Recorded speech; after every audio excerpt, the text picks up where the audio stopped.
Congress returns today with Democrats deeply divided about the president's re-election prospects.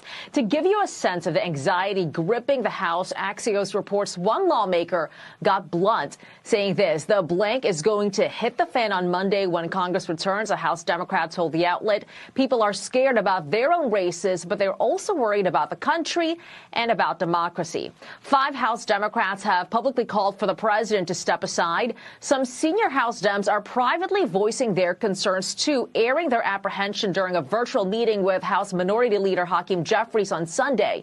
Those ranking House committee members reportedly include Congressman Gerald Nadler, Mark Takano, Adam Smith, and Joe Morrell. Meantime, no Democratic senator has publicly called for the president to drop out, and an effort spearheaded by Virginia Senator Mark Warner to organize Senate Dems to talk about the president's path forward reportedly failed to materialize. The fact that the meeting is no longer being held, though, doesn't mean that there isn't alarm within the upper chamber as well. Democrats see this moment from the president's exclusive interview with ABC News anchor George Stephanopoulos as especially troubling. It depends if the Lord Almighty comes down and tells me that, I might do that. And if you stay in and Trump is elected and everything you're warning about comes to pass, how will you feel in January? I feel as long as I gave it my all and I did the goodest job as I know I can do. That's what this is about. Here's former Ohio Congressman Tim Ryan weighing in.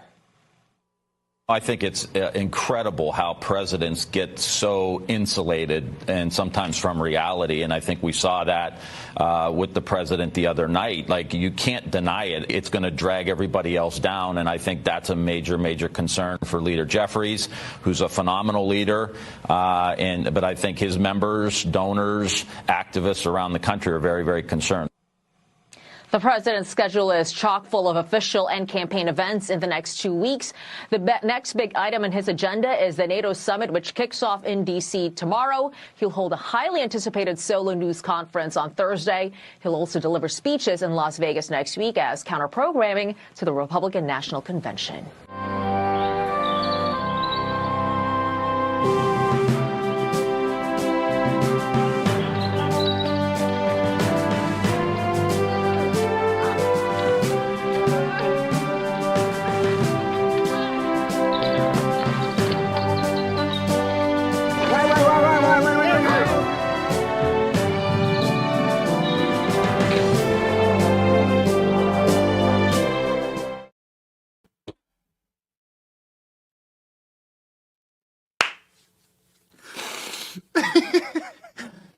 I was holding it together, all right? I was holding it together. We have a professional show here, all right? We're all pros around here. I was holding it together, watching the meme. I thought it was pretty funny. I love the face swap. And then I hear Joe Biden go, why, dump. It's like, I'm done. It's sending me, and I'm finished. I'm finished trying to hold it together.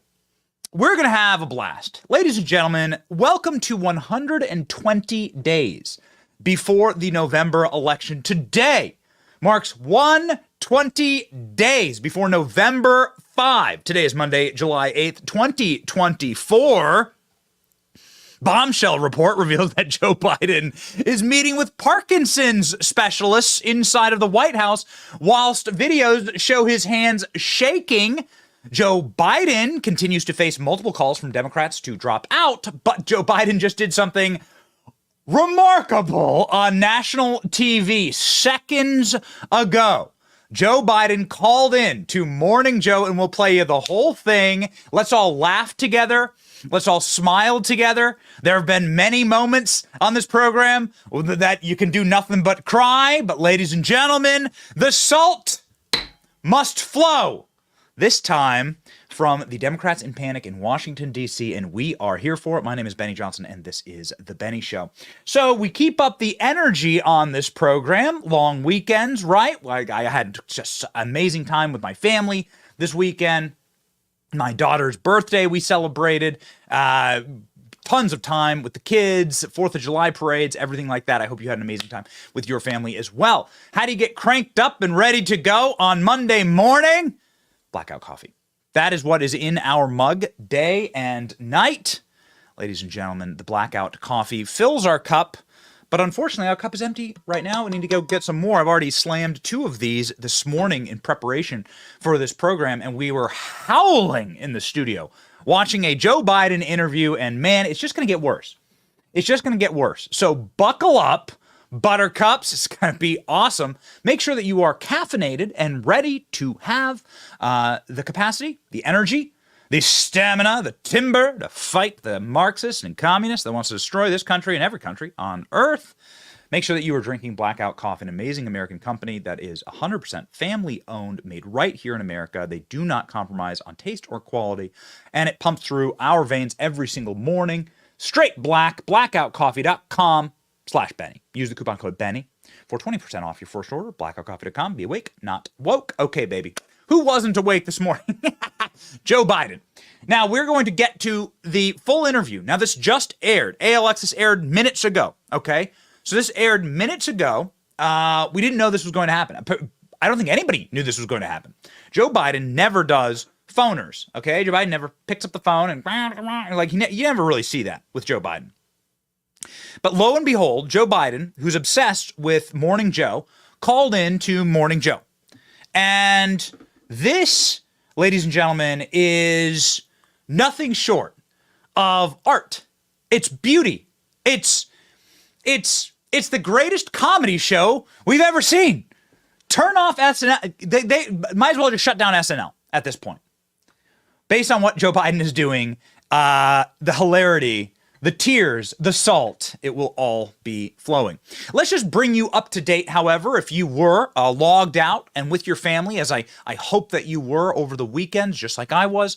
I hope that you had some time maybe away from social media and away from politics and some time to refresh and enjoy this, the greatest country on earth, this beautiful, incredible land that God created for us. If you are logging back in, let me give you just a really, really quick update as to what Joe Biden is facing, and then we'll jump to his live interview, which hot diggity damn, was this ever fun. Okay, so really quickly here, let's blast through what the last couple of days were like for Joe Biden, because it was a pure and total tire fire. So Joe Biden was at the White House for the 4th of July. He had like a complete meltdown during the 4th of July at the White House. There are so many clips, it's hard to choose. We don't want to have the show live for the next 10 hours, so we'll play you this funny clip of Joe Biden either calling Kamala Harris a hoe or thinking it's Christmas. We're not sure. We give thanks to our Commander-in-Chief, the President of the United States, the extraordinary President of the United States, Joe Biden. Ho, ho, ho.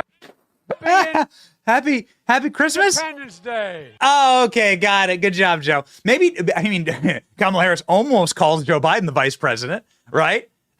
Maybe Joe Biden is getting a little bit of jealousy about Kamala Harris. Everybody's saying that Kamala Harris, if Joe Biden is forced to drop out, Kamala Harris will become the first black woman president. Well, Joe Biden says, hold your horses, corn pop. I'm the first black woman president. He said this in an interview with Black Radio in Philadelphia. I'm proud to be, as I said, the first vice president, first black woman, serve with a black president. I'm proud of the first black woman in the Supreme Court. There's just so much that we can do because. Okay, so it turns out that the questions, by the way, Joe Biden couldn't even get this right. The questions were handed to the radio show hosts in advance. The radio show hosts then turned on Joe Biden. The White House demanded they ask specific questions, and then the hosts turned on Joe Biden and blew the whistle and said, yeah, they're forcing us to ask these questions. Do we have that clip, Klein, by the way? Here we go. Clip K. Let's go.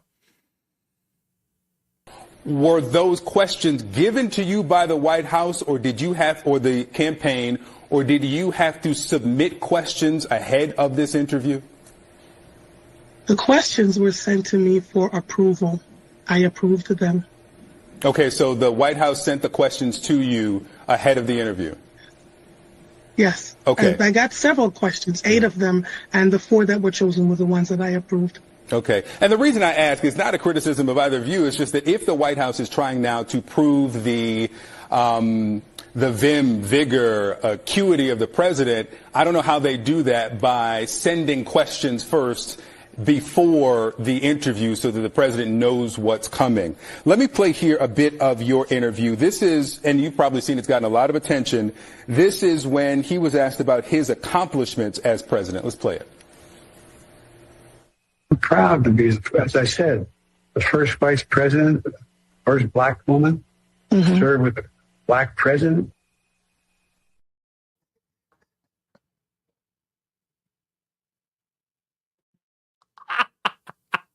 CNN put up the transcript.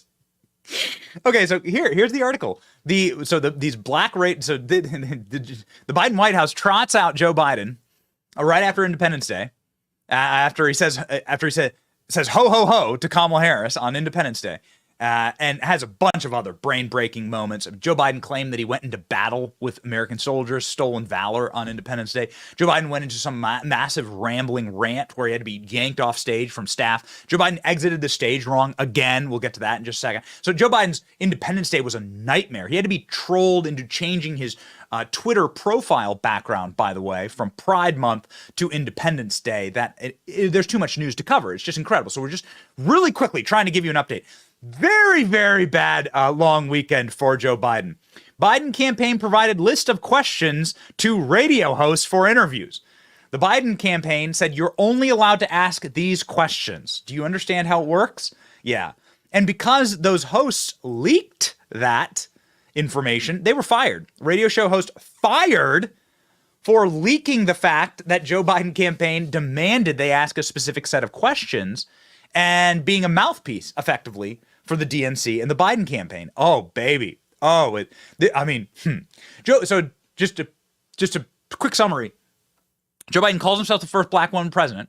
Joe Biden goes on black radio show to talk about how good he's been for the black community when it comes to economics, and then gets the show host fired. So wait a second. Joe Biden, there's another unemployed black American on your watch. Oh boy. All right, here we go.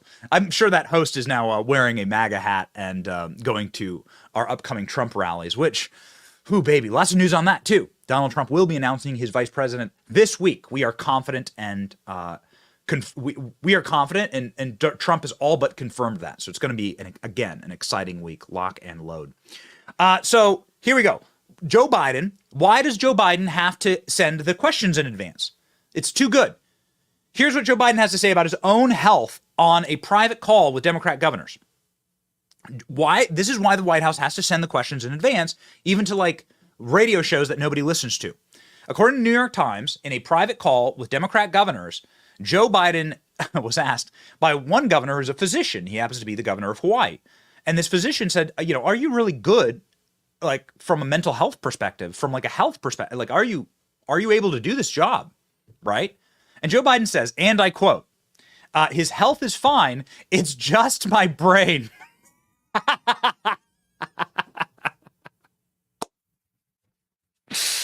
Oh, baby. Woo! He cooked. He's also cooked in the most recent polls. I mean, look at this. Here's what the election looks like with Joe Biden versus Donald Trump. You'll notice a marked trend as of late. Very, very bad. Here's Joe Biden's approval ratings. Also, things are not looking great for Joe Biden, and you'll see again a marked trend. The red is disapproval, and the black there is approval. So that's what Joe Biden is facing. Joe Biden decided then he's going to with all of this mounting disaster. My health is fine. It's just my brain. Joe Biden then decided to do an interview live on Friday night with George Stephanopoulos. Now, they tried to do this in order to sneak it under the rug because they know a lot of people aren't really watching the news on Friday night, long weekend, 4th of July weekend, stuff like that. So they tried to sneak this one by. Didn't work. The interview was a catastrophic train wreck disaster. And we were live during that and had a rolling good time. Here are just some small clips. A reminder, they're trying to rehabilitate Joe Biden. This is their attempt to prove that he's fine. Here's how it went. And did you ever watch the debate afterwards? I don't think I did, no. Well, what I want to get at is, what were you experiencing as you were going through the debate? Did you know how badly it was going? Yeah, look, the whole way I prepared, nobody's fault, mine. Nobody's fault but mine. I prepared what I usually would do, sitting down, as I did come back with foreign leaders or the National Security Council, for explicit detail. And I realized about partway through that, you know, I get quoted, the New York Times had me down at 10 points before the debate, 9 now, or whatever the hell it is. The fact of the matter is that what I looked at is that he also lied 28 times. I mean, the way the debate ran, not my fault, nobody else's fault. No one else's fault. But it seemed like you were having trouble from the first question in, even before he spoke. Well, I just had a bad night. Okay. As we have demonstrated, there is a very extensive list of problems that Joe Biden has that he has blamed his poor debate on, none of which include the fact that he has Parkinson's disease, dementia, Alzheimer's, all mixed up like you would the Slurpee flavors at 7-Eleven, okay? You make the big rainbow Slurpee, all right? The mega Slurpee. Get going. Let's go. The Mountain Dew flavor, ooh, gets the people going. Ladies and gentlemen, Joe Biden didn't admit that. Instead, Joe Biden said that he had some type of virus and that he tested himself for COVID and that he was feeling sick and so terrible, and he was coughing, and he was just feeling so bad. And then he goes to Waffle House an hour after the debate and like starts licking people's waffles and like rubbing his hands in their face. It's so disgusting, this guy. He's a sick puppy. We have the photos of him at Waffle House. It's gross. What else did he say? He said I have jet lag. I had jet lag for the debate. You got back from Europe 12 days ago. You jackwagon. What is wrong with you? Okay, so you have jet lag after 12 days? Joe Biden, by the way, got 3 days to rest in his beach house, then had 6 days of debate prep where he apparently napped during the day and started at 11 a.m. So yeah, I mean, this is super contagious, really gross. Joe Biden at the Waffle House. He goes to a Waffle House in a predominantly black neighborhood of Atlanta right afterwards because he's feeling so bad, and he has such terrible. This is an article. Klein. He has such terrible. He has such terrible symptoms. Why are we not talking about this? That this is what Joe Biden. Look at Joe Biden's filthy syphilitic hand. He's wiping it onto some poor black guy's waffle in Atlanta. Scroll. Look at this. Gross. Yuck. Joe, what is wrong with you? This is what he did. This is what he did right after the debate because he was feeling so bad. I'm sorry. I can't help myself. I have to fact check this stuff. So they've blamed everything. They blamed their staff. They blamed Joe Biden sick. They blamed jet lag. They blamed his prep. Now they're blaming Donald Trump. You're going to love this one. This is my new favorite one. That Donald Trump was screaming and yelling during the entire debate, and that was throwing Biden off. That's what they're now saying. Dude, we had a split screen of Donald Trump the entire time. How stupid do you think we are? They think we're so stupid. They think we're so stupid that Joe Biden can say that Philadelphia got him elected to the Senate. This is another thing that he said. I'm sorry. We just have to give. There's so much that happened this weekend. We have to pack all this in. We're trying to go as quickly as possible. Joe Biden said Philadelphia elected him to the Senate. Dude's from Delaware. Philadelphia's in Pennsylvania. And no, Philadelphia didn't elect Joe Biden, but here's what he said. But look, even when I was running for Senate, and each time I ran, quite frankly, not a joke, Philadelphia in particular got me across the line. No, I'm not joking. No, I mean it seriously. Organizationally and in terms. Okay, so Philadelphia is not in Delaware. Joe Biden's only ever been elected in Delaware. Joe Biden was elected senator in Delaware, I think, for some 40-odd years. And so why is Joe Biden saying that Philadelphia elected him to the Senate? Now, there is something. Now, many people focused on that and said, wow, that's really silly. Joe Biden said that yesterday. Okay. Wow, that's really silly that he would say that. But only this show would focus on something else in that clip. And we're going to get into more of this in a second after we play you the full Joe Biden interview. Okay. And we're going to laugh. We promise you, we're so sorry that it was taking a second to there's so much stuff going on right now. Biden is in such extreme collapse. So they decided to do another live interview. But Joe Biden, one, can't hold a thought in his head, but he also can't hold a microphone.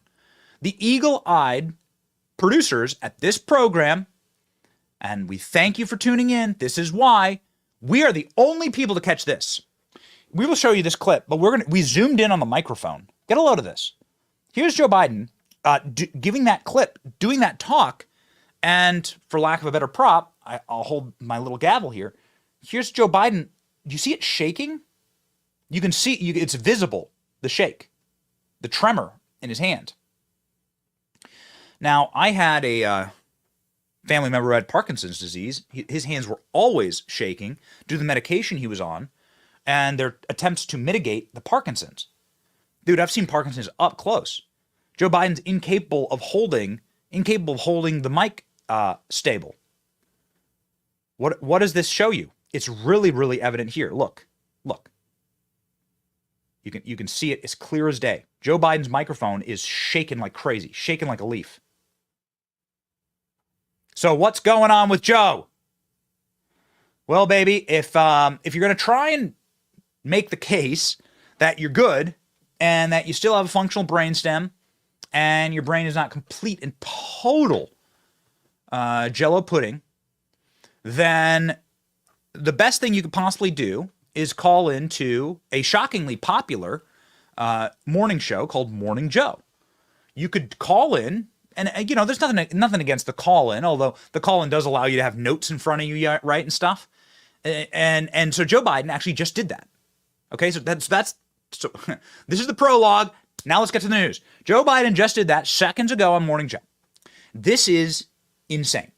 We're going to play you the whole thing. We're going to react with you live. But you'll hear Joe Biden have seizures on this. Joe Biden will start screaming in the middle of this. You'll hear Joe Biden's notes. Listen closely. We'll make sure that we play you the clips afterwards to prove it. But you'll hear Joe Biden flipping through papers to try and get through his notes. Joe Biden once references his notes in this, and then Joe Biden attacks the Democrat Party and Democrat Party elites, declaring he'll never drop out of the race, right? Joe Biden then threatens Mika Brzezinski during this in an absolute and total meltdown. You've never heard anything like it. So after that entire tire fire of a weekend, of an Independence Day, 4th of July weekend, Joe Biden decides to put napalm on the burning tire fire, and it's not good, okay? So here we go. The Joe Biden call-in, I don't think this was even expected. I'm pretty sure the hosts themselves seems quite shocked. To Morning Joe, Joe Scarborough, Mika Brzezinski. This is, according to all available reports, Joe Biden's favorite morning show. And people book themselves on this show in order to reach Joe Biden. Joe Biden watches it every morning, apparently. Maybe on a rerun, because we know he wakes up at 10 a.m. Here is Joe Biden, ladies and gentlemen. It's the full thing, the full 15 minutes. Let's have a listen, and I'll be up in the chat with you. I'll be inside the White House. We have a special guest joining us now, the 46th President of the United States and presumptive Democratic nominee Joe Biden, calling in to Morning Joe right now. Good morning, sir. Hey, Mika, I'm more than presumption. I'm going to be the Democratic nominee. There you go. Okay, well, Mr. President, that leads to the letter that we just received a few minutes ago. And I'm curious, there's a part of it where you talk about the fact that you got 14 million votes, 87% of the vote. It was an open process. You only had 3 people running against you. You have 3,900 delegates. And then you ask this question, do we now just say the process didn't matter, that the voters didn't have a say? I'm curious, is that an allusion also to Donald Trump and the fact that Democrats, you believe, may now be doing the same thing that Donald Trump tried to do in 2020, and that is overthrow the popular will of Democratic voters? Well, look, Joe, let me say it this way. The reason I've been out on the road so much, all over the country, and while Trump is riding around in his golf cart, filling out his golf cart before he even hits the ball. But anyway, he hadn't been anywhere in 10 days. I've been all over the country, number one. And I've gone over the country for several reasons. One, to make sure my instinct was right about the party still wanting me to be the nominee. And all the data shows that the average Democrat out there who voted, 14 million of them that voted for me, still want me to be the nominee, number one. Number two, the idea that Donald Trump has gained in any substantial way, has his argument to why he should be president is anywhere convincing than it was 2 weeks or 3 weeks ago. It's just not there. And we're just starting to focus on Trump. And look, I attended services, spoke to over 600 people at Mount Airy Church of God in Christ in Philly. I stopped by campaign field offices with John Fetterman and Madeline Dean, both strongly supporting me. The President and the First Lady, we spoke at a campaign ice cream social for APSME, Council 13 in Harrisburg. 40 minutes after we spoke with supporters, stopped by Denim Coffee. I mean, I was with the governor of Pennsylvania, who's still strongly supporting me. I mean, so look, and the fact is that this week I'm going to be hosting NATO summit here in D.C., going to hold a press conference on Thursday. On Wednesday, I met with the national union leaders of the AFL-CIO. On Friday, I traveled to Detroit, Michigan for a campaign event. Just on down the line. And so I'm not getting any of what I was told. I wanted to make sure I was right, that the average voter out there still wanted Joe Biden. And I'm confident they do. And I'm confident, and like I said, the press is with me. I think they've been fairly fair. I haven't read any reporting they did today.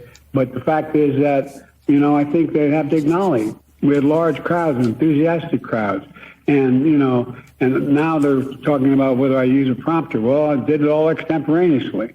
The fact of the matter is, I was using prompters too. I don't get that. But at any rate, the bottom line here is that we're not going anywhere.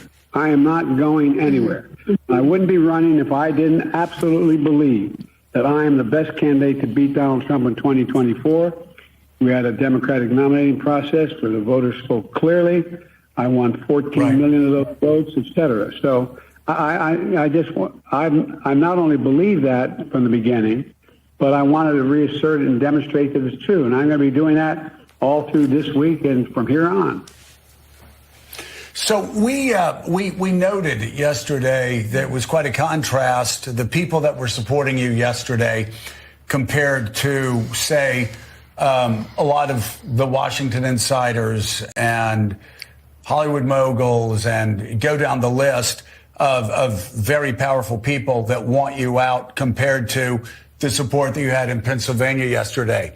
That said, there are a lot of people of goodwill who love you, who believe you did a great job in your first term, who are still concerned. Yesterday, the topic came up of the Stephanopoulos interview, where you were asked the question, how would you feel if Donald Trump beat you? How would you feel after you lost? And you said, well, as long as I did the best I could do, that's the most important thing. That's caused Democrats concern, who believe that losing is not an option. What would you say to those who are concerned by that answer? It's not an option, and I've not lost. I haven't lost. I beat him last time. I'll beat him this time.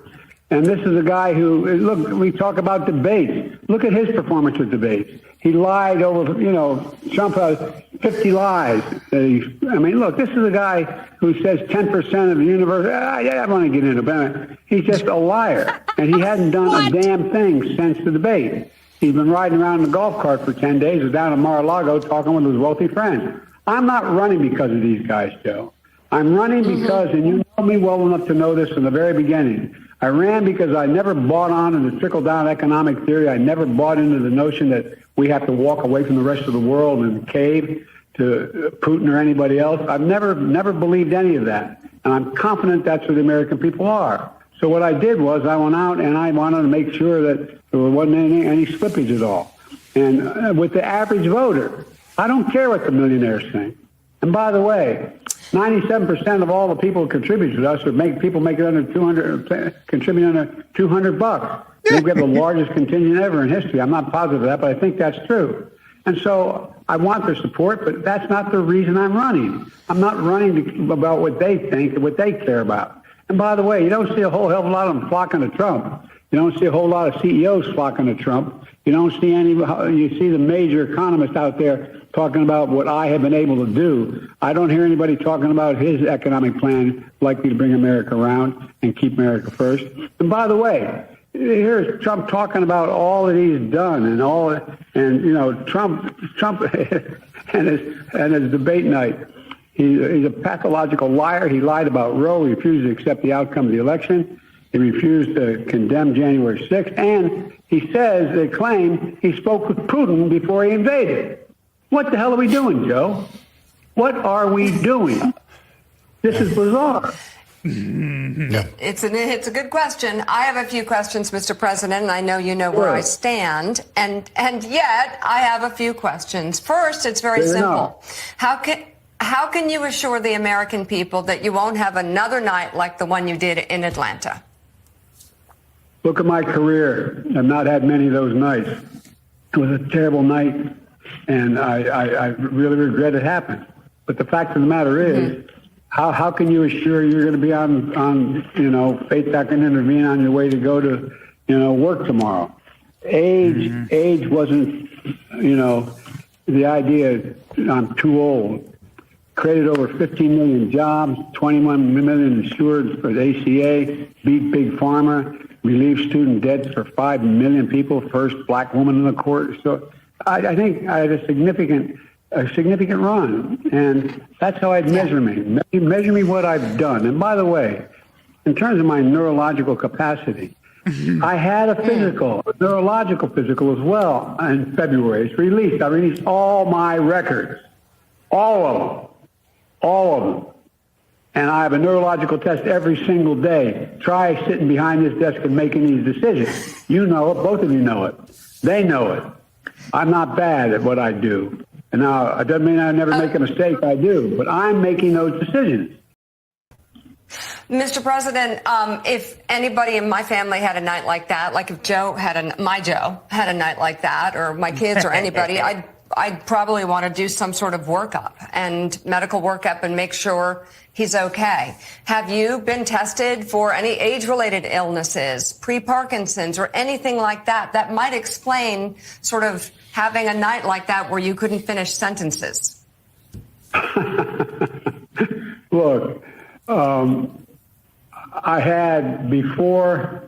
was feeling so badly before the debate. When I came back, they tested me for, I thought maybe I had COVID, maybe there was something wrong, I had an infection or something. They tested me, they gave me those tests, I was clear. So, but look, I had a bad night. But the fact of the matter is, look at what I'm doing. I mean, let me put it this way. If there was something that was wrong that night, it's not like it comes and that's one night and it goes away. That's why I've been out. I've been testing myself, been testing everywhere I go, going out and making the case. The night of that debate, I went out. I was out till 2 o'clock in the morning that very night. That very night, it drives me nuts, people talking about this. That very night, I'm talking to large crowds. Look at the crowds we've gathered everywhere from Atlanta to North Carolina to Pennsylvania, and look at the enthusiasm. But it was right after. And where the hell's Trump been?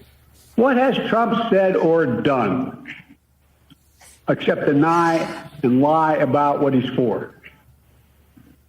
Okay, so you have repeatedly said that all of these people and entities are wrong. And let me go through them. The New York Times editorial board, The Economist, the Atlanta Journal-Constitution, the Boston Globe, Jerry Nadler, Seth Moulton. Let me go to Julian Castro, Tim Ryan, David Axelrod, David Remnick, Richard Haas.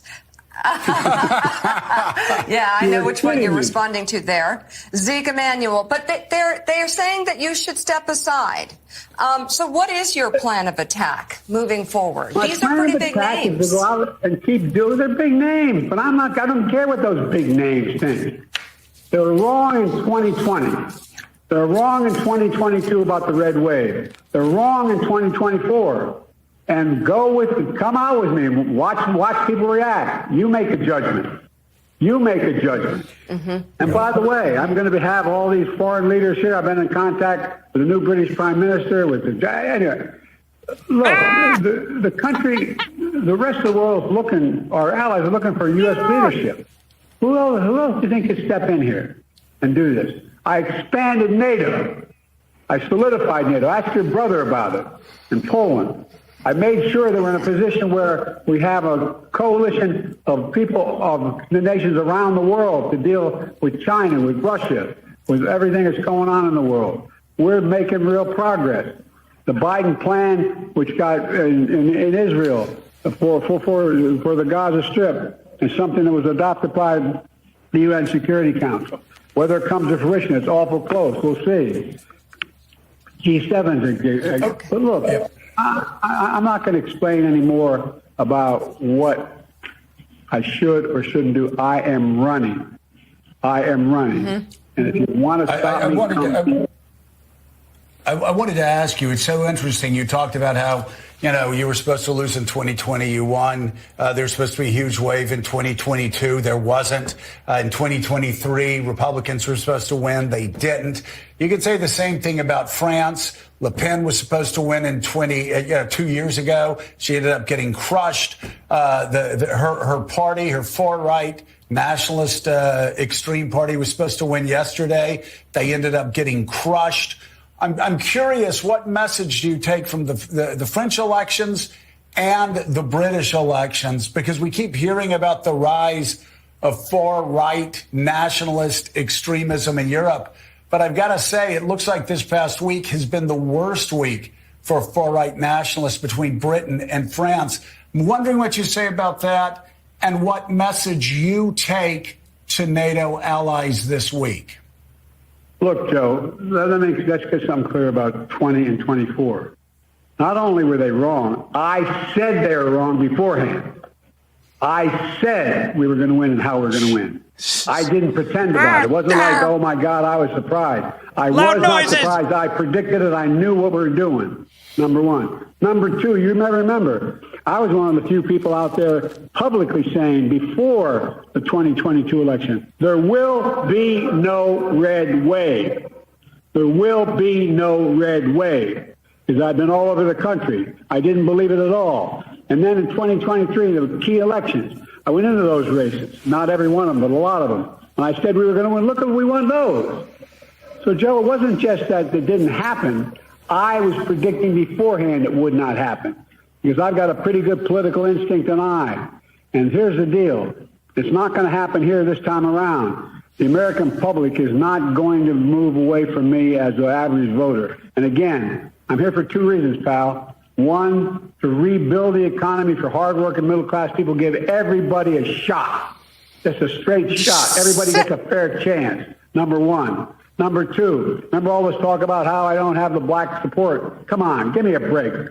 Come with me. Watch.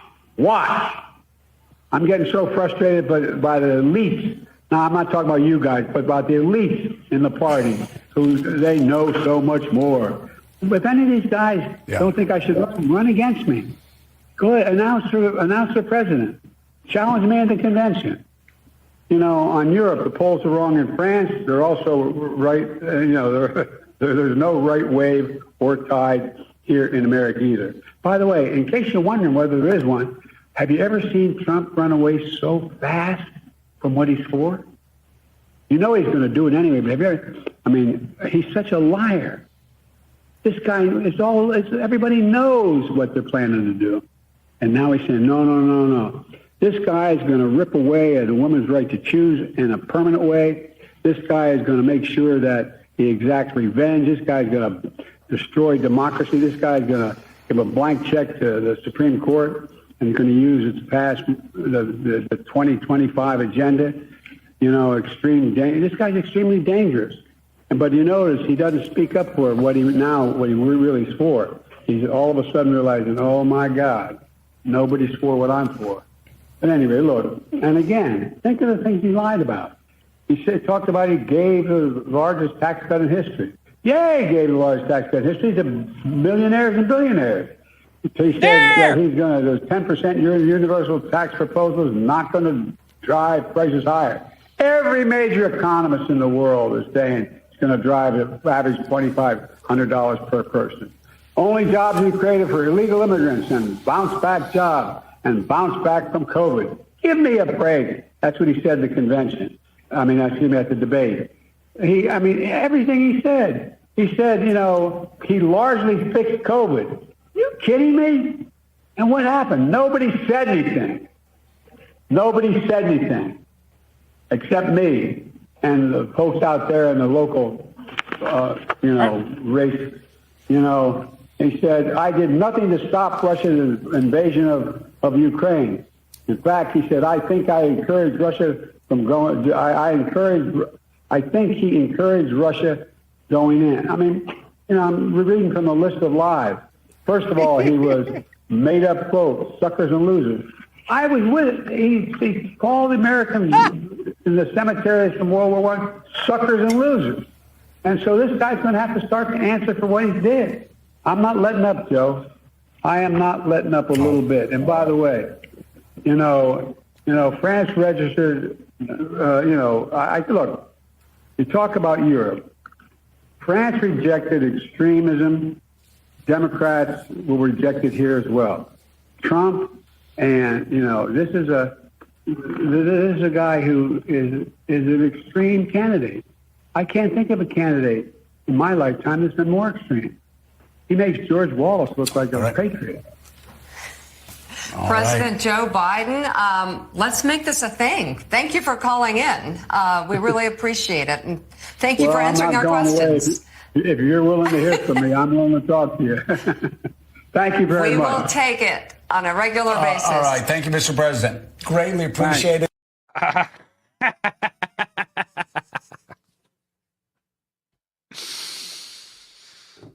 We have so much to say about this. A meme is actually probably the best that we can do right now. A meme is probably, you ever seen Anchorman? Many people have seen Anchorman. It's kind of a classic. Loud noises! This is Joe Biden. Joe Biden wobbling around in his adult diaper with his mustard-stained, mustard-colored bathrobe on and his slippers, and he wobbling around with his phone. Dude, he's literally screamed once. He screamed once. Okay, we're going to go through just 2 or 3 quick takeaways from this. It is so funny. The chat was melting down. Okay, here's one time where Joe Biden just begins yelling. He just yells for no reason. Here we go. Joe Biden screaming. Prime Minister with the look, the country, the rest of the world. Do it one more time. The British Prime Minister with the look, the country, the rest of the world. I'm so sorry, Klein. I have to do it one more time.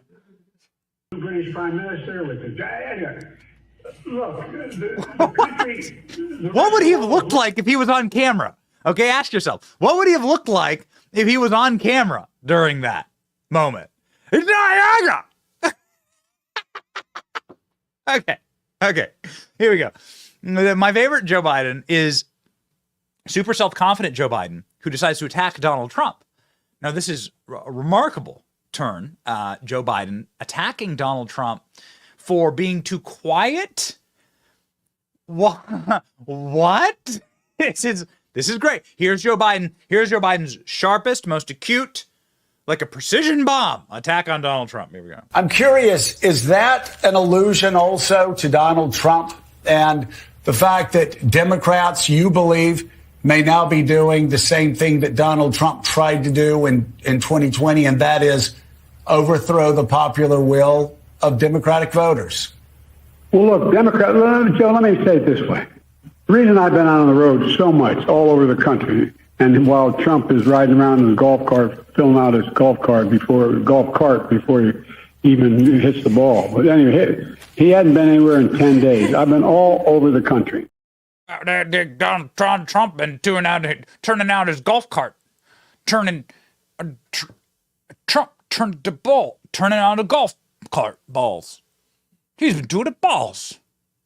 Well, we actually have a video of Donald Trump on his golf cart. This video from Friday, Donald Trump had somebody who was filming him while he was just chatting on his golf course. Barron Trump's in the video. Donald Trump's tipping some guy out and talking about the state of the race. This apparently really pissed off Joe Biden. Here we go. Let's play it. This is legend mode. Legend mode, Donald Trump. Me so much. How did I do with the debate the other night? Oh, amazing. Kicked that old broken down pile of crap. Yeah. He just quit, He's quitting the race. Is that right? Yep, I got him out of the race. And that means we have Kamala. I think she's going to be better. She's so bad. She's so pathetic. It's so amazing. It's just so bad. So I just can't imagine. But can you imagine that guy dealing with Putin and the president of China, who's a fierce person? He's a fierce man, a very tough guy. And they see him. They probably he can't. But they just announced he's probably quitting. Good. Very good. Yeah, that's amazing. Just keep knocking him out, right? That's it. Ooh, man. Oh, baby. Okay, so Joe Biden saw that clip and was pissed. The angriest Joe Biden got before he started screaming like Diana in the middle of this was Joe Biden talking about everybody asking him to drop out and talking about his cognitive state and how broken it is. Joe Biden is somebody who clearly has the thinnest possible. I mean, it's like translucent skin, and Joe Biden's looks like a corpse, but he has very thin skin. We heard before the presidential debates, we were talking to two guys who are consultants, and they work with the DNC. And they were actually telling us that it's Joe Biden's mental fitness and physical aptitude that they are the most worried about. That was the scariest thing for them because it's the thing that pisses off Joe Biden the very most. They were giving us that information before the debates. And so imagine how furious Joe Biden is now. All of that poured over, of course, into this interview where Joe Biden began screaming and yelling at the elites in his own party to challenge him at the convention. Buckle up, baby. Here we go. The American public is not going to move away from me as an average voter. And again, I'm here for two reasons, pal. One, to rebuild the economy for hardworking middle-class people, give everybody a shot. Just a straight shot. Everybody gets a fair chance, number one. Number two, remember all this talk about how I don't have the black support? Come on, give me a break. Come with me. Watch. I'm getting so frustrated by the elites. Now, I'm not talking about you guys, but about the elites in the party who they know so much more. But if any of these guys don't think I should run against me, go ahead, announce the president. Challenge me at the convention.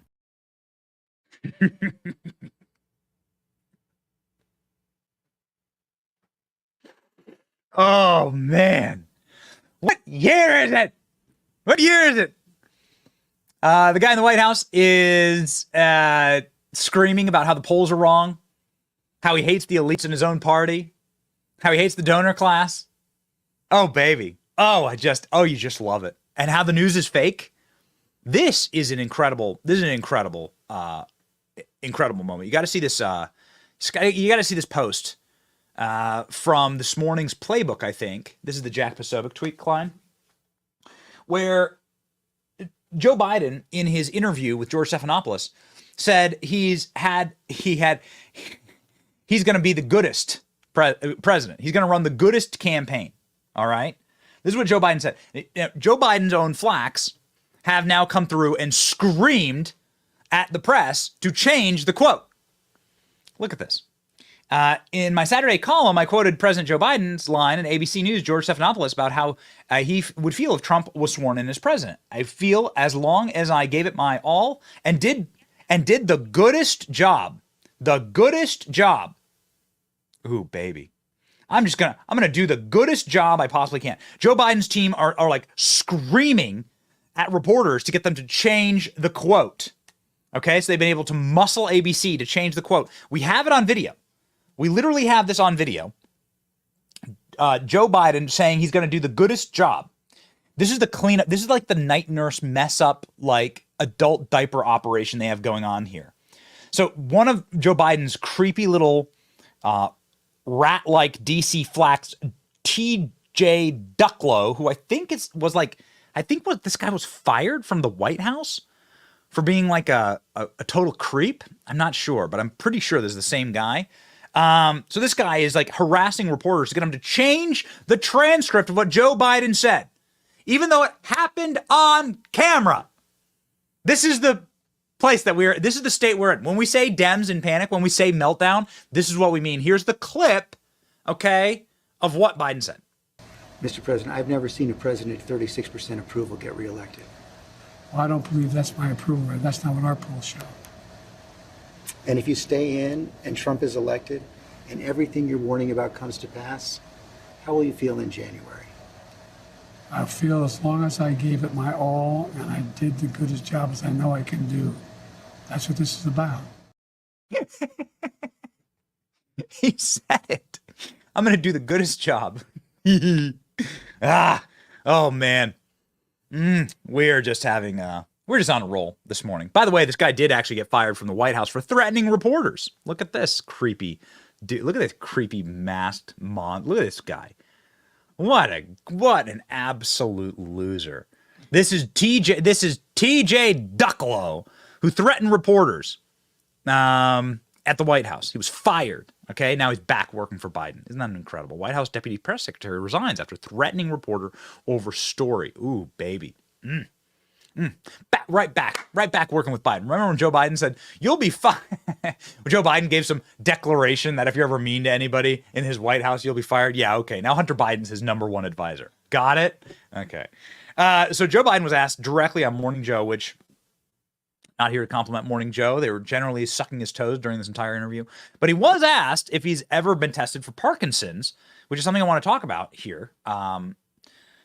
This is pretty amazing, Joe Biden's answer to this. Joe Biden starts screaming at the hosts, saying, I've been testing myself for Parkinson's.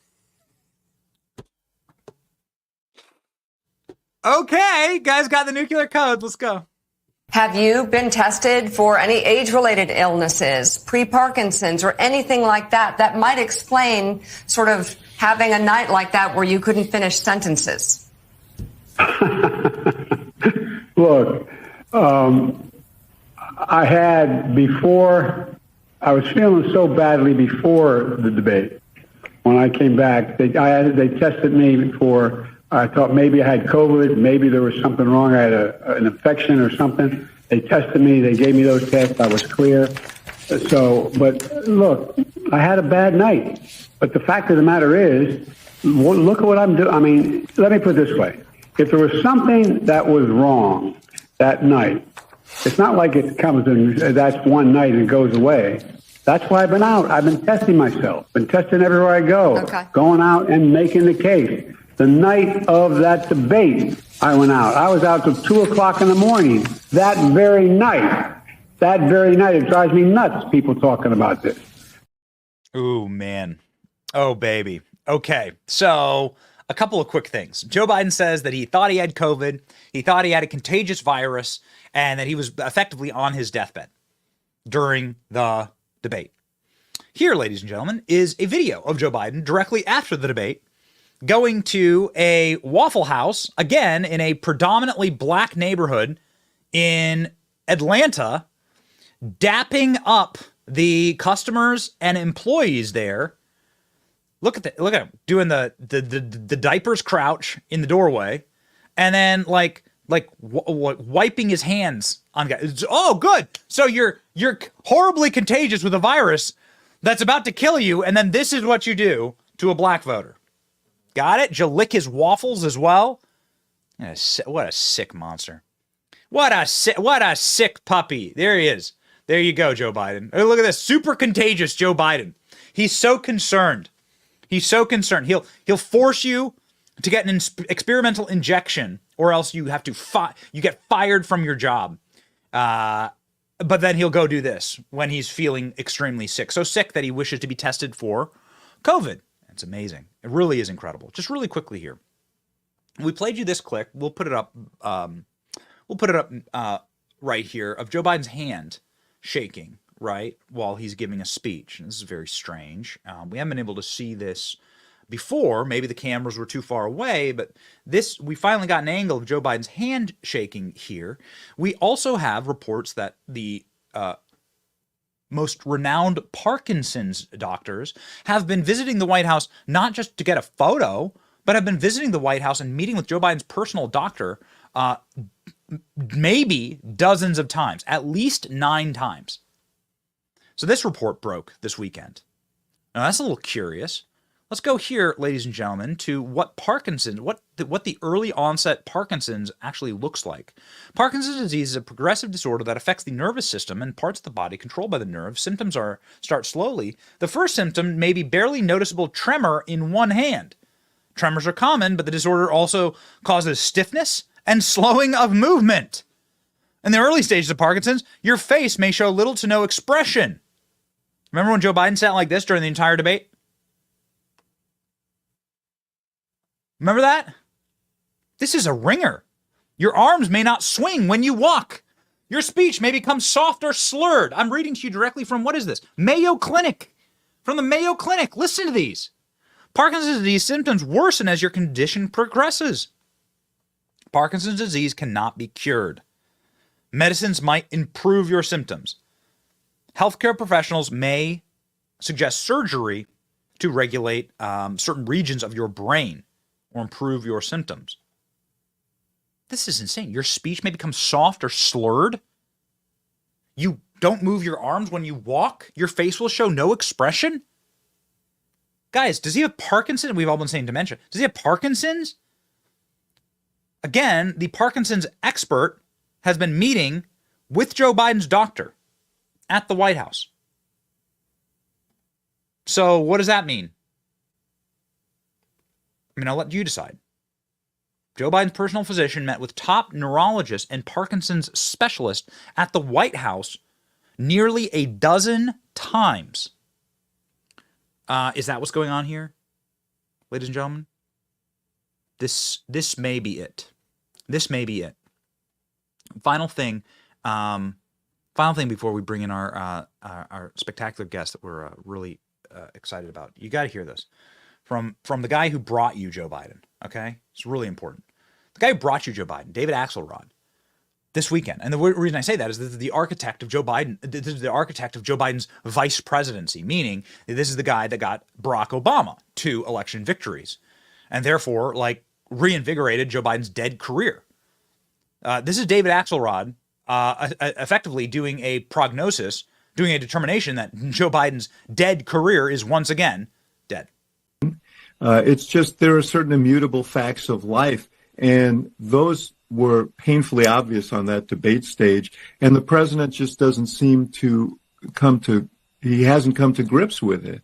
He's not winning this race. He's more likely, if you just look at the data and talk to people around the country, political people around the country, it's more likely that he'll lose by a landslide than win narrowly this race. So I'm going to talk to some political people around the country, including one of our favorite members of Congress from the great state of Texas, Chip Roy, joins us now.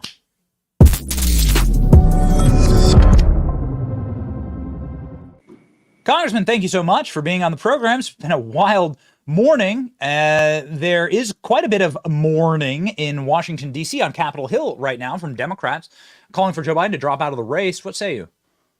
Well, we're getting a hurricane in Texas, but the political hurricane going on in Washington, D.C. is pretty strong right now. Democrats are reeling. They are in a box of their own creation. They now have to choose between a very clearly mentally incompetent president and a president who is a DEI box-checking vice president. And that's what they're stuck having to figure out. And you can see them struggling. I introduced the 25th Amendment resolution. Again, for your listeners who are very smart, they're going to know this. We can't do anything in Congress to trigger this, right? The 25th Amendment says the vice president has to trigger a debate or a question of whether the president's capable of carrying out the duties and then act. all I did was file a resolution saying is our position that it should be triggered, right? That he's very clearly not competent.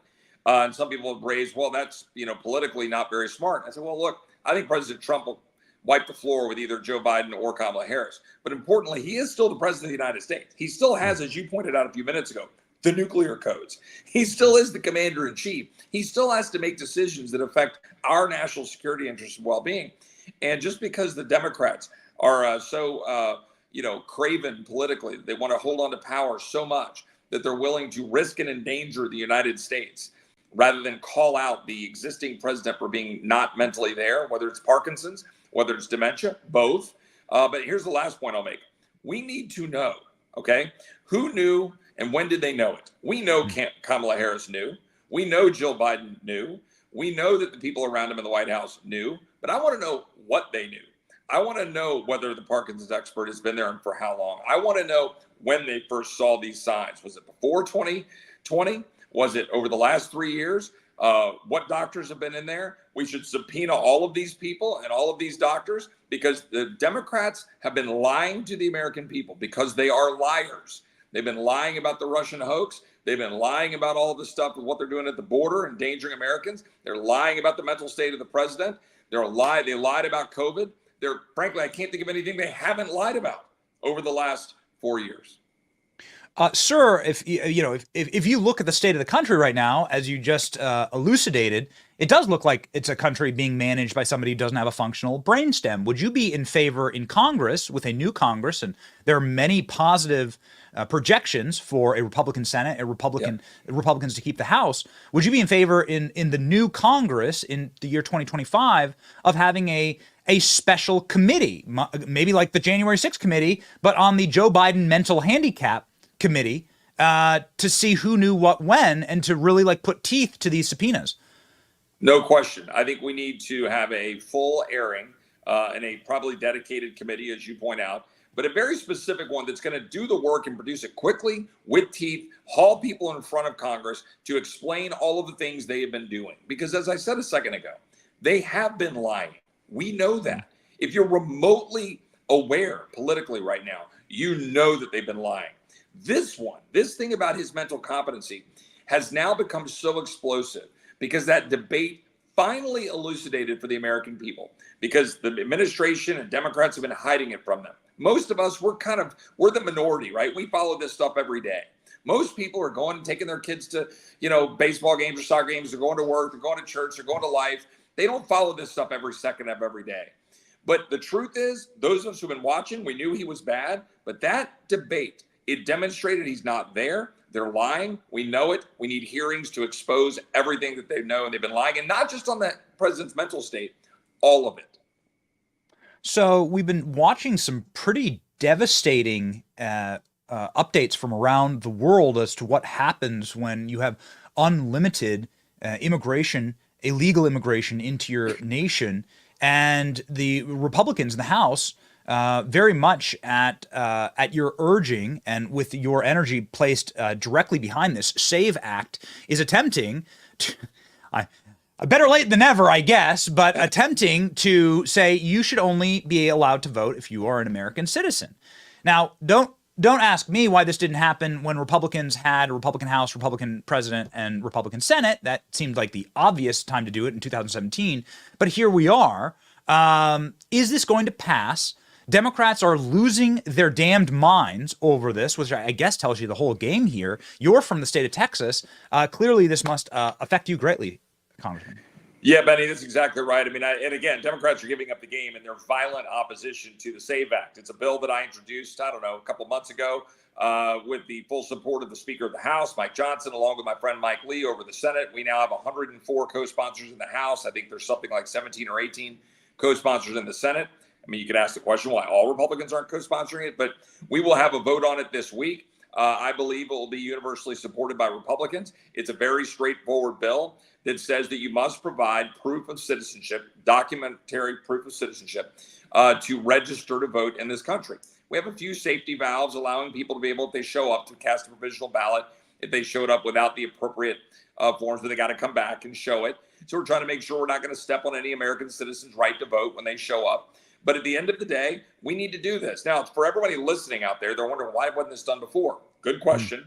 Congress in 2017 wasn't very competent. But go farther back. The real issue is it's already illegal, right? There's already a law since 1996 that says you'd be criminally punished if you're, voting or helping somebody vote who's a non-citizen. The issue is that the way the courts have interpreted the law, they actually prevent states from being able to force and ensure that they know that only citizens are voting. So Arizona, for example, has two different systems. They check and register people, and they check their citizenship for state and local elections, but for federal elections, they don't, because the federal government is saying you can't. So it's even worse. So we're going to fix that, but we're going to go a step further. We're going to require all states to check for federal elections, not state and local, because I don't think we have the power there. But we do constitutionally have the power to say for federal elections, you must demonstrate that you're a citizen. And that one I think will be an important safeguard, and we should pass it. And everybody said, well, what, you know that the Senate won't pass it or Joe Biden won't sign it. Well, that's okay. Let's make it a political issue. And then when we're elected in November, let's show up in January and do our dang job. Let's pass it, and let's get President Trump to sign it and safeguard our elections. France is a disaster. The UK is a disaster. You've got Muslims flowing into those countries, migrants flowing into those countries. We've got to avoid all of that. So you have some pretty powerful allies in this. Elon Musk has been tweeting about this weekend, saying because they want to cheat, saying that it's effectively traitorous to have non-citizens voting in an election.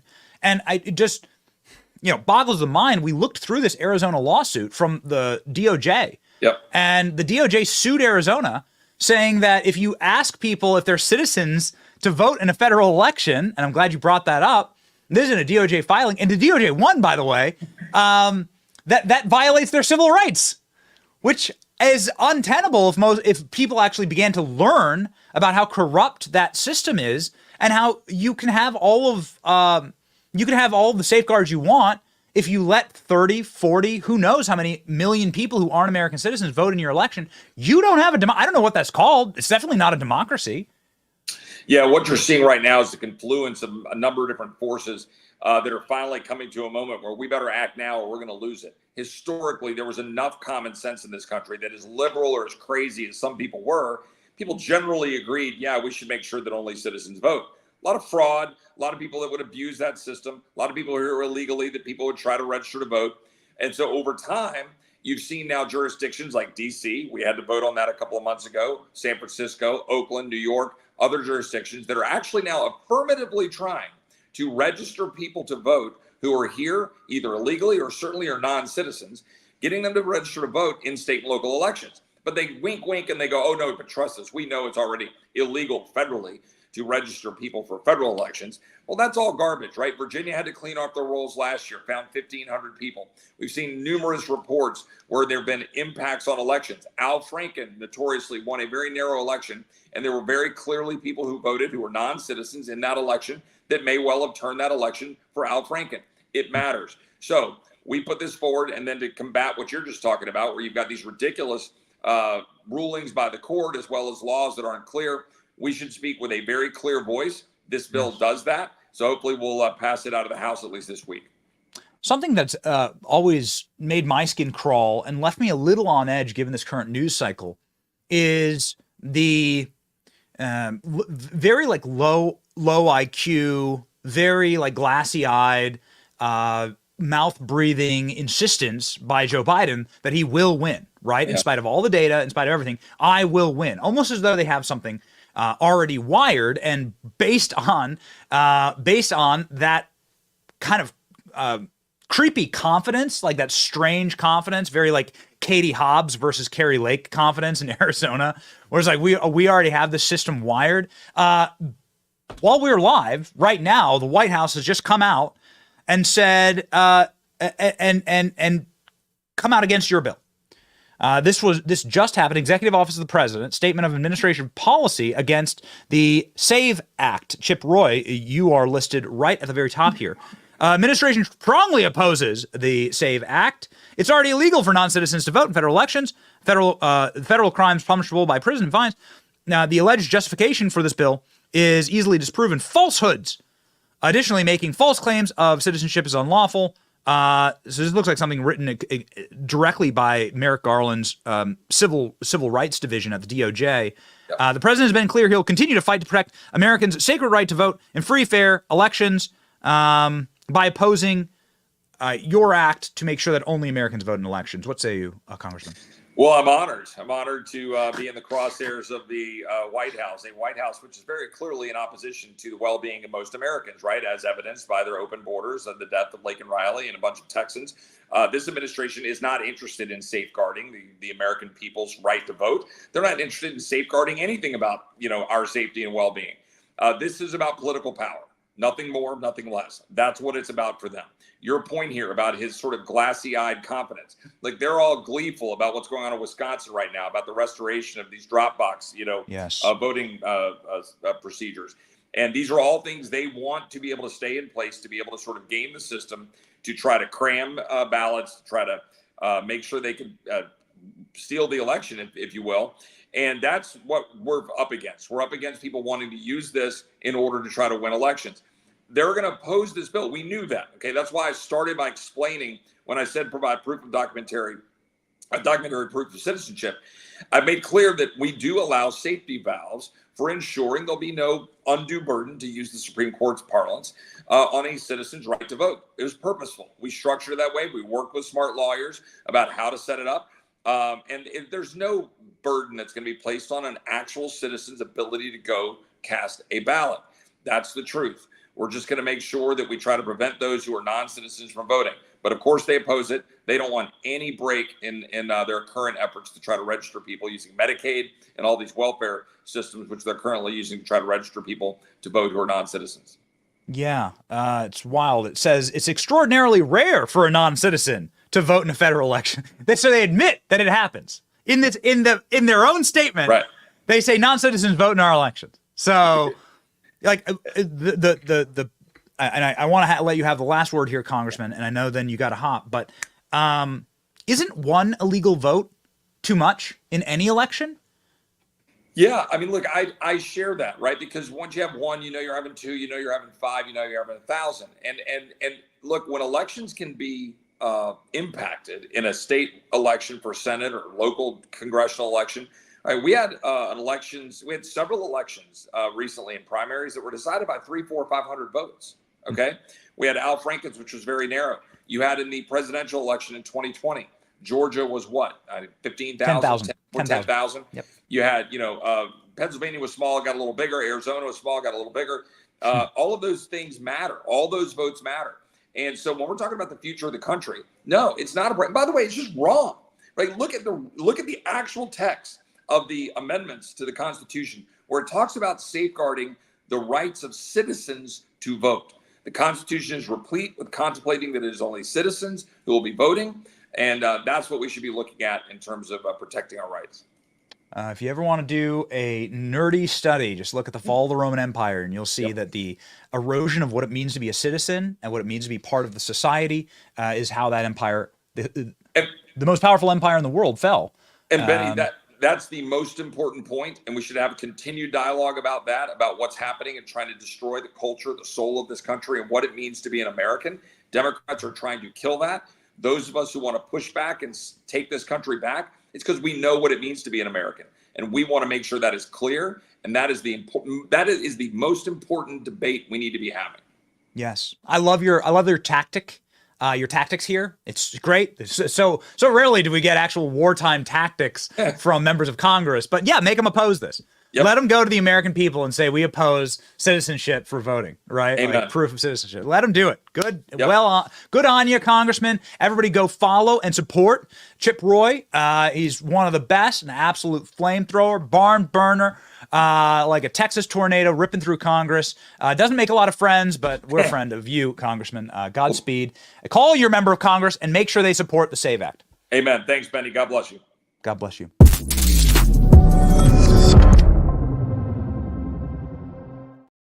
Ooh, baby, ripping and roaring through the show. There's so much incredible breaking news. I do want to get to something that is particularly interesting, which is the polling here against Joe Biden. Now, you heard Joe Biden call himself the first black woman president, and they've been polling who would be who could possibly take Joe Biden's place, because it is a fantasy.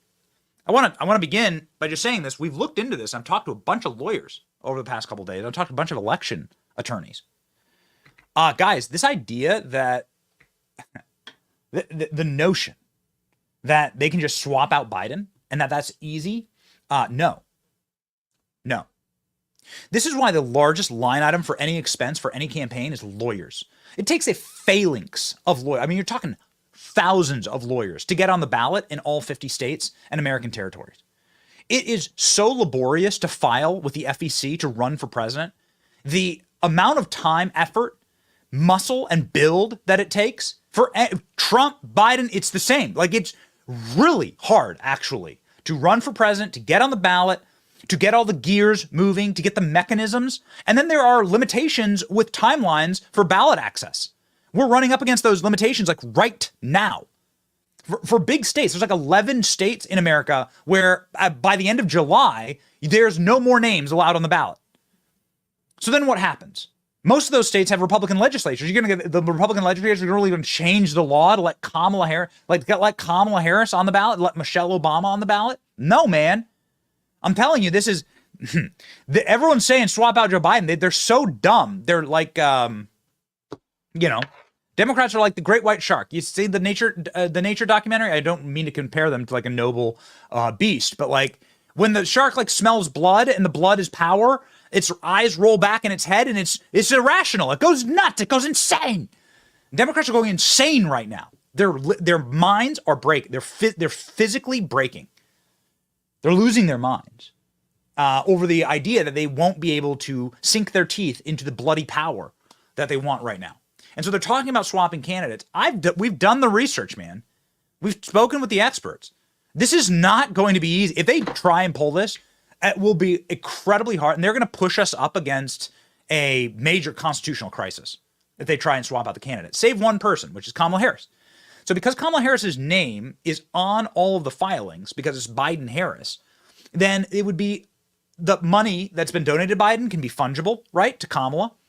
She can inherit it. She can take a lot of the campaign structure because it's been built with her name legally on the documents and with her legally on the documents. And so what they've been doing is they've been polling Kamala Harris. And it's been quite interesting. So these are back-to-back clips of CNN, our favorite pollster, Harry Enton, talking about Biden's polling versus Kamala's polling. Let's go.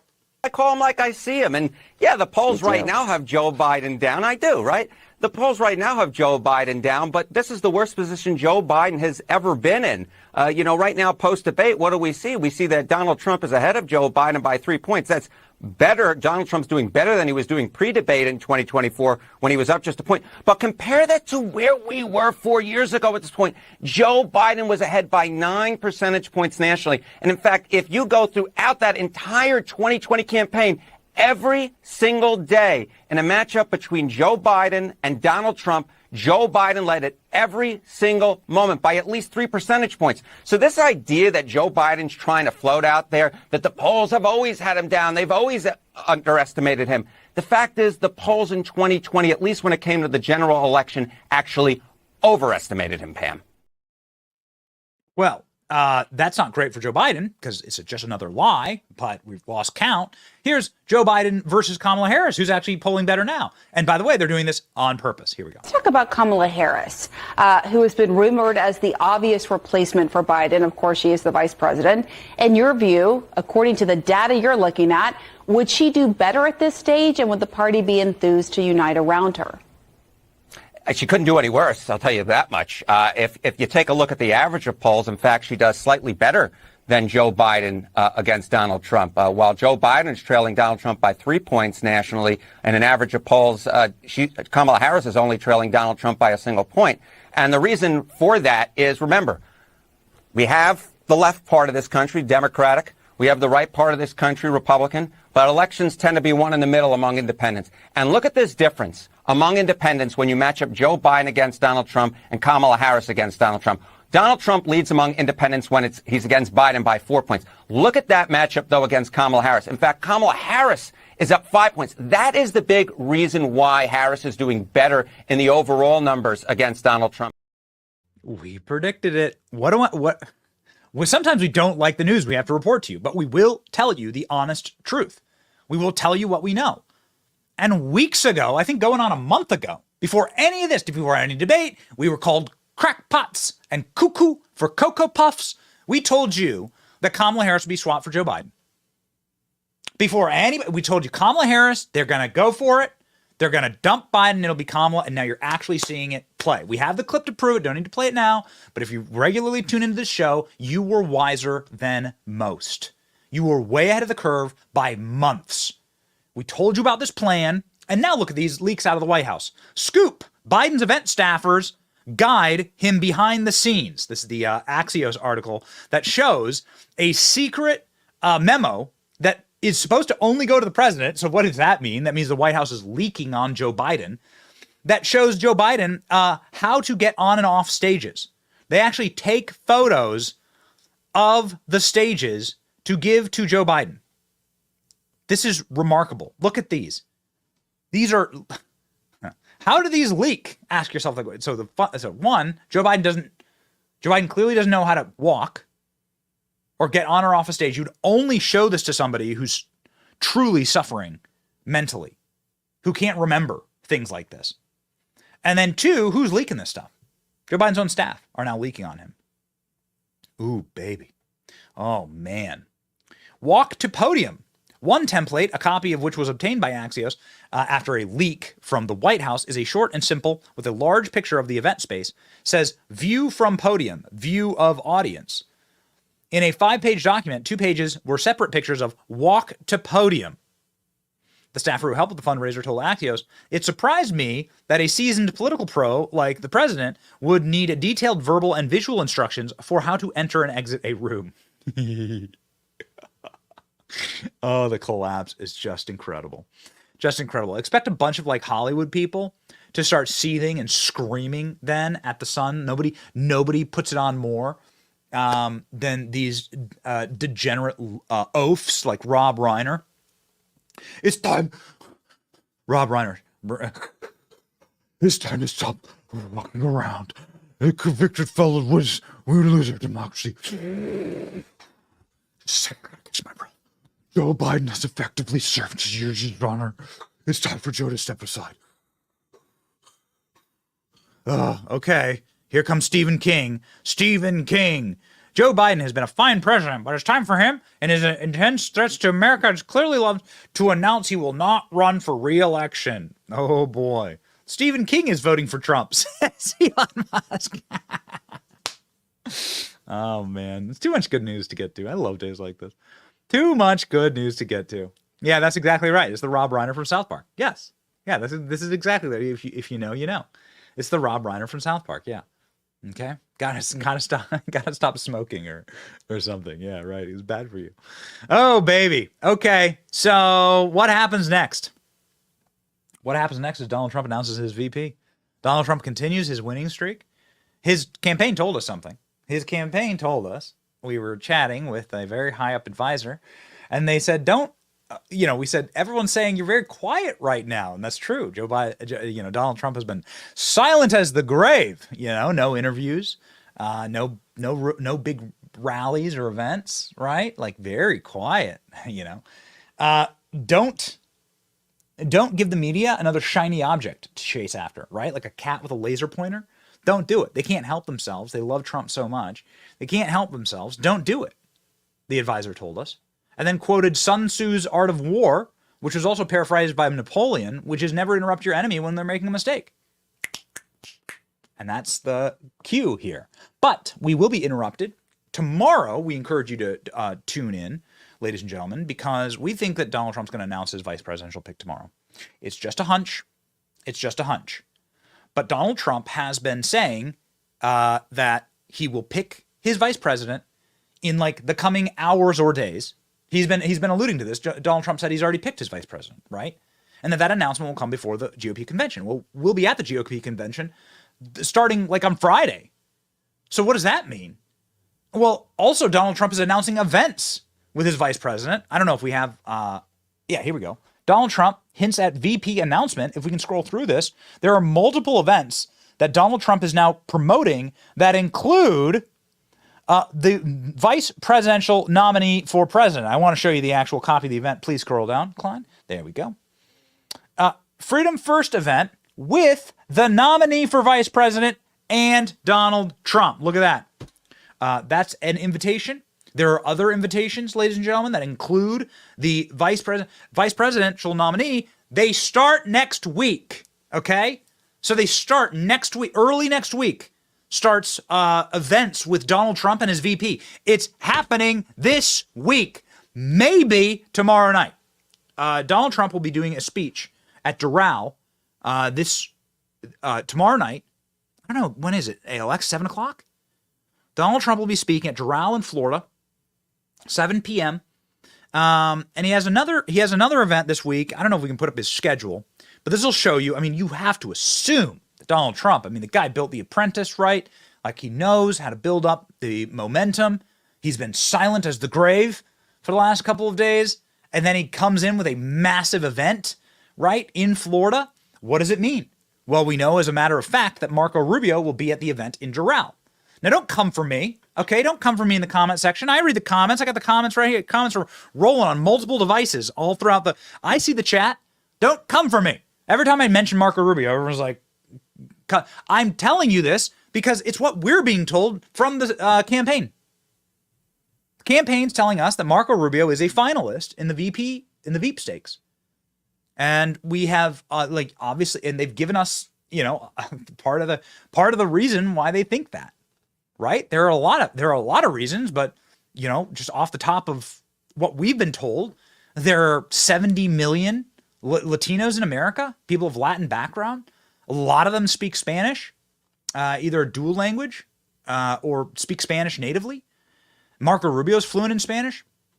Marco Rubio could speak to the evils of communism because he's Cuban and his parents escaped communism and Castro. And Marco Rubio is really powerful in the Senate.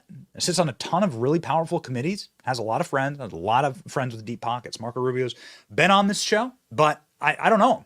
Right? Don't have his number. Nobody's telling me to say this. I'm telling you this from campaign surrogates is what they tell us. Will Donald Trump announce Marco Rubio tomorrow because he will be at the event in Doral? I don't know. It seems like the stars are kind of aligning there, doesn't it? Other people, other interesting little things. Donald Trump just followed Ben Carson on Truth Social. Donald Trump follows 0 people on Truth Social, and he just followed Ben Carson. What does that mean? Well, Donald Trump does have 2 events. He has another event in Pennsylvania, Butler, Pennsylvania, if I'm reading that correctly. Okay, that'll be July 13th. What date is that? Is that this weekend? Saturday, okay.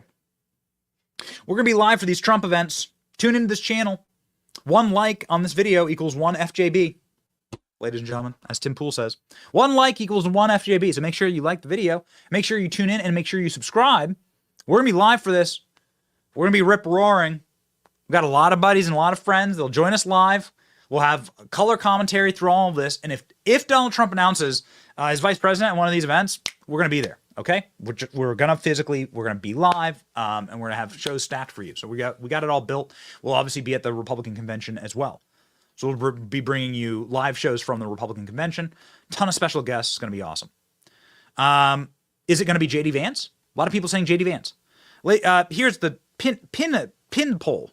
Pin the poll. Okay, ALX. I want JD Vance on there, Ben Carson on there, Marco Rubio on there, and Doug Burgum. I guess that's what everybody says, is the finalists. Pinning the poll to the top of the chat, go and vote. Who do you want? Here's JD Vance from this weekend saying, I haven't been asked to be vice president yet. I have to ask you about Veep stakes. Of course, have you gotten the call from Donald Trump? Has he asked you to be his running mate? I have not gotten the call, Kristen, and I'll certainly, maybe not the first person that I'd let know if that happened, but we'll let the media know if I ever get that call. But most importantly, Kristen, we're just trying to work to elect Donald Trump. Whoever his vice president is, he's got a lot of good people he could choose from. It's the policies that worked and the leadership style that worked for the American people. I think we have to bring that back to the White House, and I'm fighting to try to do that. So here is Byron Donalds, who is, many would say, an outside-the-box picks for VP, but has been vetted. Byron Donalds has confirmed that to us privately and publicly on this program. Byron Donalds says, I've been vetted for VP. They're looking at me for VP. Again, you'd say it's a long shot just because he hasn't been in Congress that long, but this guy has a super bright political career, and he was asked about being vice president this weekend. Let's go. Can you tell us anything about the president's vice presidential selection? Do you know a timeline? Do you know the pick? I do not know the timeline. I do not know the pick. Donald Trump's going to do that. I will say that if you take a look at the job that obviously Joe Biden's a disaster, but even Kamala Harris, these two really have not had an interest in what the American people are trying to have, which is secure borders, lower costs at the grocery store, lower housing costs, a thriving economy, and peace around the world, actual true global leadership, not global pandering. And so I think whoever Donald Trump decides to go with is going to be an exemplary pick. We are going to have a significantly better president in the Oval, and we're going to have a significantly better vice president being his partner to help make sure our country gets back on track.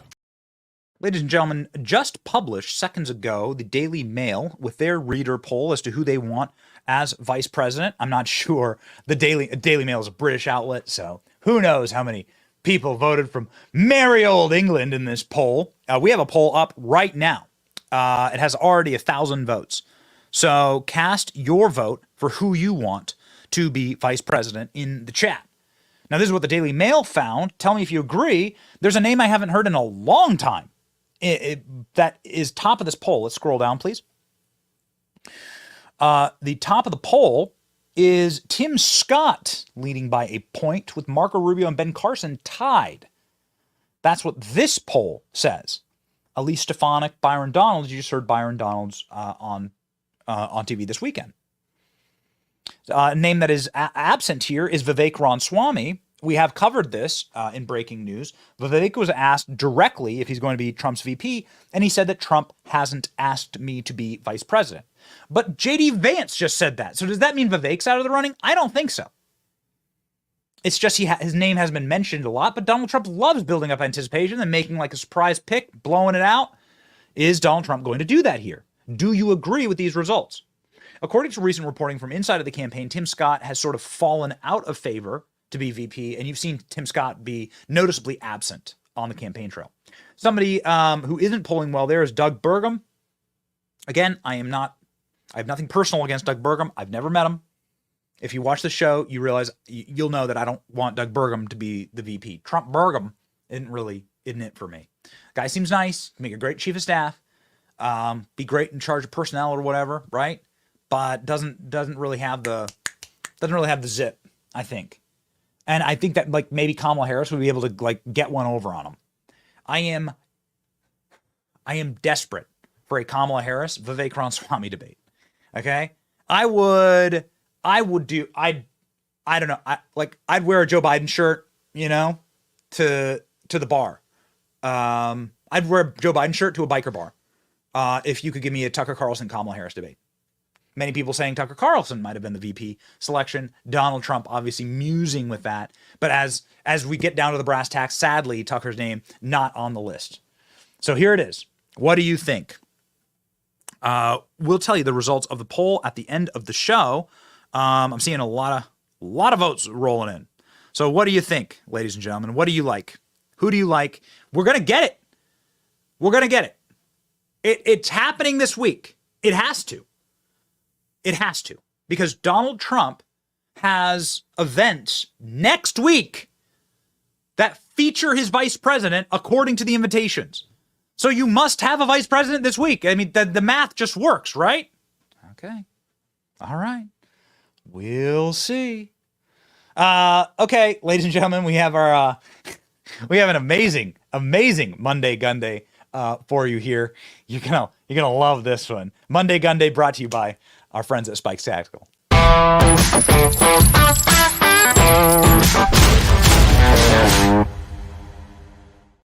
Ooh, baby. So let's say you were strapped with a Spikes Tactical AR-15, and you say, wow, you know what? I had such a great day at the range. I'm out of ammo. And shucks, it's Sunday. It's 10 p.m.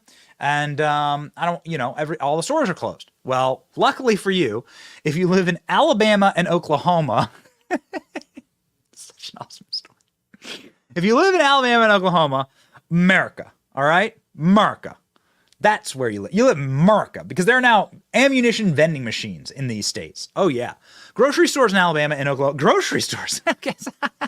You get all your shopping done.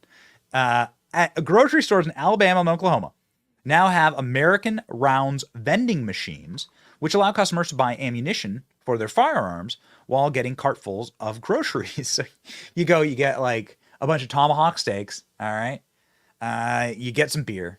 And then you go get your ammo at the vending machine. This is America, okay? So this is the most America story we've ever reported on. The vending machines are in 6 locations. Use AI technology to verify buyer's identification and age through card scanning and facial recognition software. One of the locations at a fresh value store in Tuscaloosa, Alabama. American Rounds, the company which manufactures and distributes ammo vending machines, has a statement on its website. Their system, purchase age, eligibility, and so on. So, I mean, this is legal, right? Like, presumably, you'd be shut down. Do we have like a YouTube video on this? Can we see the actual vending? I'm dying to see the vending machine, guys. I'm dying to see the vending machine. I mean, I know we haven't tested this or anything, but like, let's just click and play it. Let's just see. Okay, so there's no audio in this, but let's just see the vending machine in action. Okay, so all I want to do is just see the vending machine in action. So this is the vending machine here in the video. Here's some guy that like works for them or maybe owns them, and this is what it looks like. Here's your ammo vending machine. ALX, Klein, we got to get one of these in the studio.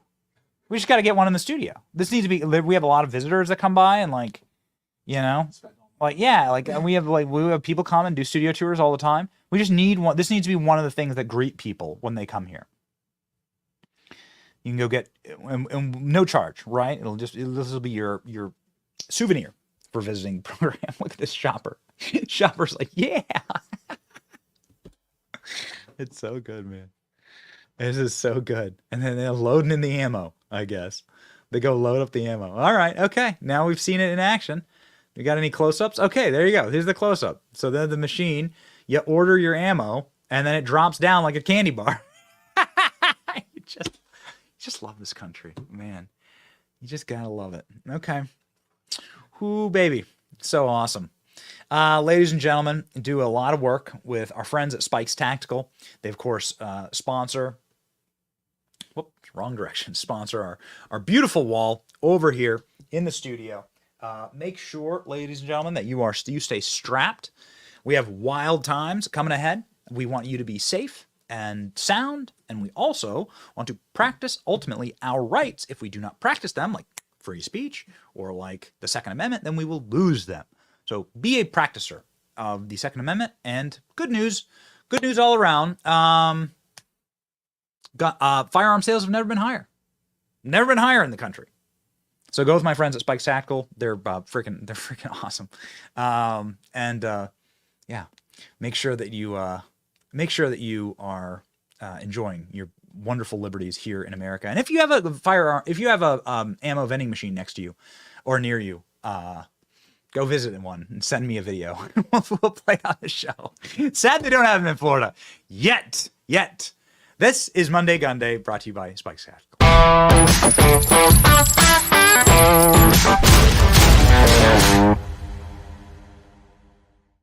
Okay, final thing. I know we've had so much good news on the show. Again, we say this all the time. Some shows suck because it's bad news. They indicted Trump. Trump's guilty, whatever. Want to put him in jail for 1 million years. Like some shows suck, and you know it. Like the Supreme Court didn't back free speech in a ruling, or punted on the free speech issue. But some shows are just popping with good news. We have one final clip that you're gonna love. You can watch Jim Acosta. You remember Jim Acosta, right? Totally irrelevant now, but like Jim Acosta when he was in the Trump White House, yelling and screaming and spitting. I was in the press briefing room looking at Jim Acosta, and he was like spitting. He was yelling so much, spittle was flying out of his mouth. He was sick. He's a sick, disgusting person. He was what a slob. Okay, he was ravenous to get Sarah Sanders to pay attention to him. Actually, it was Kayleigh McEnany at the time.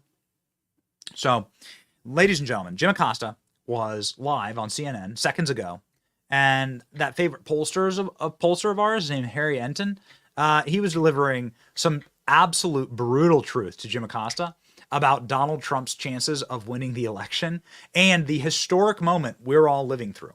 The historic moment, you should all appreciate it and enjoy it.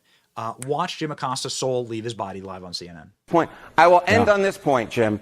There are voters in the electorate who have never seen a Republican presidential candidate leading in the polls at this point, but those voters, those young voters, are seeing one right now in Donald Trump. Very interesting. All right.